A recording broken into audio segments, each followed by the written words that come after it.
Motivation with doctor نصر شاہد۔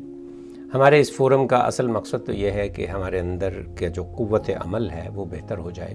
یہ جو ہماری نیڈ ہے کہ ہمارا انفلوئنس جو ہے وہ بڑھے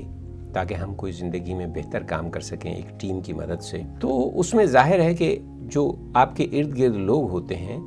ان کی کچھ ضرورتیں ہوتی ہیں، کچھ چیزوں میں وہ ہیبٹ کے طور پر اور کچھ چیزوں میں وہ شوق کے طور پر جو ہے وہ آتے ہیں۔ ان میں سے ایک چیز ایسی ہے کہ جس کے ذریعے سے آپ 10-15 لوگوں کے ساتھ کنیکٹ ہو سکتے ہیں براہ راست۔ اس کے لیے میری سجیشن ہے کہ آپ قرآن کے حلقے قائم کیجیے۔ اچھا، قرآن ایک ایسی ہمارے دین میں چیز ہے جس پر کسی کو بھی اعتراض نہیں، جس کو سمجھنا ہمارے لیے لازم بھی ہے، لیکن جس کی انٹرپریٹیشن کی وجہ سے بہت سارے فرقے اور بہت سارے تھاٹ پروسیس بھی بن گئے۔ تو قرآن کا ایک حلقہ اگر ہم قائم کرتے ہیں اپنے ارد گرد کے لوگوں میں، تو چند لوگ جو اس طرف مائل ہوں گے ان کے ساتھ آپ کنیکٹ ہو جائیں گے اور اس حلقے میں اضافہ ہوتا رہے گا۔ لیکن عام طور پہ قرآن کے حلقے جو ہیں ان میں جو خامیاں مجھے نظر آتی ہیں وہ یہ ہے کہ کسی ایک اسکول آف تھاٹ کی بات جو ہے وہ کی جاتی رہتی ہے اور باقی لوگ چپ کر کے سن رہے ہوتے ہیں۔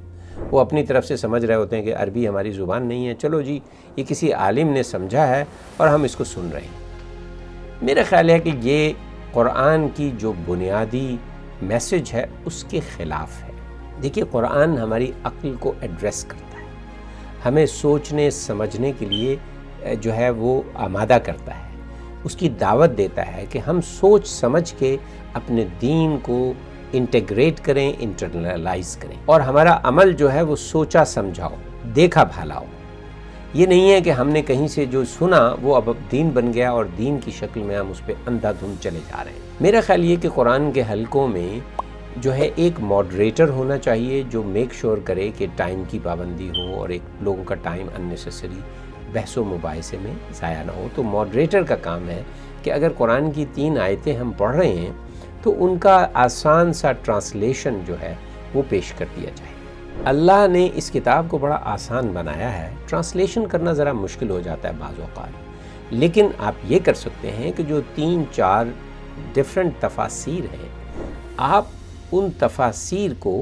جو ہے آپ کہہ سکتے ہیں کہ یہ 3 تفاسیر ہم نے اٹھائی ہیں میجر، ایک ذرا پرانوں کی تفسیر، ایک جو کنٹمپریری ہے اور ایک جو بالکل ڈیفرنٹ اسکول آف تھاٹ ہے ان کی ہے، اور آپ کے حلقے میں وہ اسائنمنٹ ہو کہ ان 3 آیتوں کا ترجمہ فلاں صاحب نے ایسے کیا، فلاں صاحب نے ایسے کیا، فلاں صاحب نے ایسے کیا۔ بہت زیادہ اس کی تفسیر میں جانے کی ضرورت نہیں ہے، بہترین ٹرانسلیشن جو ہے وہ آپ کو جو ہے بتا دے گا کہ لفظوں کے استعمال میں کہاں فرق آیا ہے۔ اگر وہ جو فرق، اگر فرض کیجئے تینوں نے ایک ہی جیسا ٹرانسلیٹ کیا ہوا ہے تو آپ آگے چلیے۔ اللہ اپنی بات کو سمجھانے میں اتنے پرفیکٹ طریقے سے بات کرتے ہیں کہ وہ آپ کو سمجھ آ جاتی ہے۔ بعض اوقات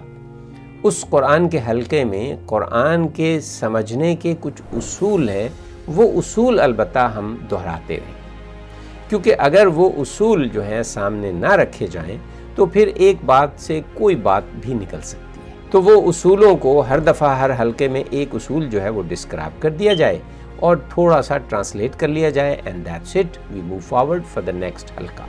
تو اس طرح اس کا ٹائم بڑا زبردست ہو۔ عام طور پہ حلقوں میں آپ بریک فاسٹ رکھ سکتے ہیں اور دوسری کوئی ہیلدی ایکٹیویٹیز رکھ سکتے ہیں۔ تو میرا خیال یہ ہے کہ قرآن کے حلقے کو ایک ماڈریٹر کی مدد سے ایک بہترین طریقے سے ہم ایک دوسرے کو بھی سمجھ سکتے ہیں اور ڈیفرنٹ اسکول آف تھاٹس کو بھی سمجھ سکتے ہیں، اور اس سے ہمارے عقل کے اندر ہماری سوچنے سمجھنے کی ability to comprehend, ability to understand وہ بہتر ہو سکتی ہے، اور قرآن کے ساتھ ہمارا تعلق بھی زیادہ مضبوط ہو سکتا ہے۔